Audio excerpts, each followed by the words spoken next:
এটা হচ্ছে একটা পাবলিক পার্ক, যেখানে আমরা ওপেন সবার জন্যই একটা পাবলিক জিম রয়েছে। আর এই জিমকে আমরা জার্মান ভাষায় বলি হচ্ছে ফিটনেস স্টুডিও।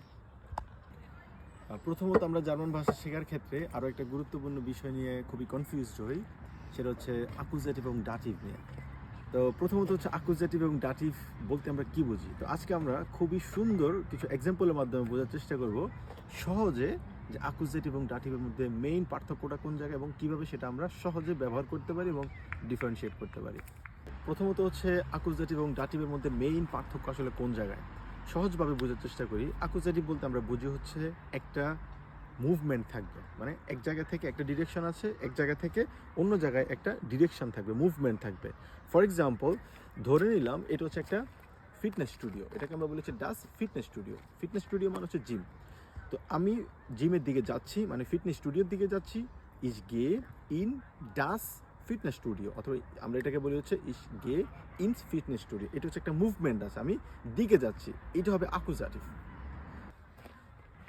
আরও একটা বিষয় নিয়ে আমরা প্রায় সময় আমরা ভুল করে থাকি, সেটাকে আমরা বলি হচ্ছে সাধারণত gesprochen স্প্রাখেতে আমরা সবসময় বলি হচ্ছে গে হে বলে থাকি, বাট এটা it's not gay hey, it's gay. অন্তস্তীয় মতো আমরা উচ্চারণ করি। এই আউসপ্রাখেটা আমরা একটু ঠিক করার চেষ্টা করবো। সেক্ষেত্রে আমরা বলবো হচ্ছে ইস গে ইনস ফিটনেস স্টুডিও, আমি ফিটনেস স্টুডিও দিয়ে যাচ্ছি।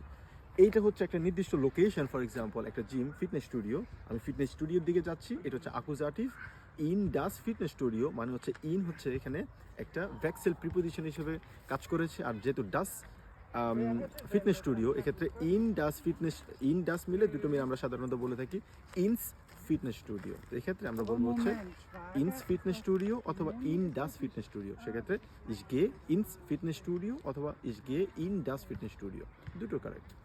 আমরা দেখব হচ্ছে ডাটিভ আমরা কখন ব্যবহার করব।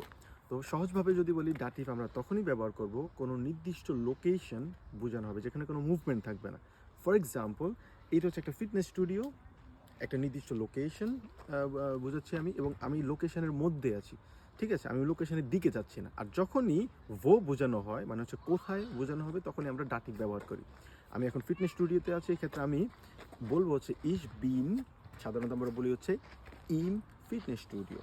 ইম কেন হবে? কারণ হচ্ছে ডাটিভ যখন হয় ডাস ফিটনেস স্টুডিও, সেটা পরিবর্তন হয়ে কি হয়, ডাসটা পরিবর্তন হয়ে ডেম হয়, তখন হবে হচ্ছে ইন ডেম ফিটনেস স্টুডিও। তো এক্ষেত্রে আমরা ইন ডেম এই দুটোকে আমরা আলাদা করে না বলে আমরা সংক্ষেপে আমরা এটাকে আরও শর্ট ফর্ম করে ফেলি। সেক্ষেত্রে আমরা এটাকে বলেছি ইম। আমি বলবো হচ্ছে ইস বিন ইম ফিটনেস স্টুডিও, মানে আমি এখন জিমে আছি অথবা ফিটনেস স্টুডিওতে আছি। এখানে কোনো মুভমেন্ট নেই, কারণ আমি ফিটনেস স্টুডিওর দিকে যাচ্ছি না। যখন আমি দিকে বুঝাবো তখন হবে অ্যাকুজাটিভ, তখন বলবো হচ্ছে কি ইস গে ইনস ফিটনেস স্টুডিও, মানে আমি ফিটনেস স্টুডিওর দিকে যাচ্ছি। আর এখানেও সেমভাবে সেম প্রিপোজিশনটা আমরা ব্যবহার করেছি, সেটা কি, সেটা হচ্ছে ইন। যেহেতু আমি অ্যাকুজাটিভ ব্যবহার করছি, মুভমেন্ট আছে, সেক্ষেত্রে ইন ডাস ফিটনেস স্টুডিও হয়েছে, অ্যাকুজাটিভ হয়েছে। এবং যখনই আমি ডাটিভ বোঝানো হচ্ছে, তখন ডাস ফিটনেস স্টুডিওটা পরিবর্তন হয়ে ডেম হয়েছে। কারণ কি, আমি একটা নির্দিষ্ট লোকেশনে আছি, কোনো মুভমেন্ট এখানে নেই। যদি মুভমেন্ট না থাকে সেক্ষেত্রে ডাটিভ হবে ইস বিন ইম ফিটনেস স্টুডিও। আর যদি দিকে বোঝানো হবে তখন বলবো হচ্ছে আমরা ইস গে ইনস ফিটনেস স্টুডিও।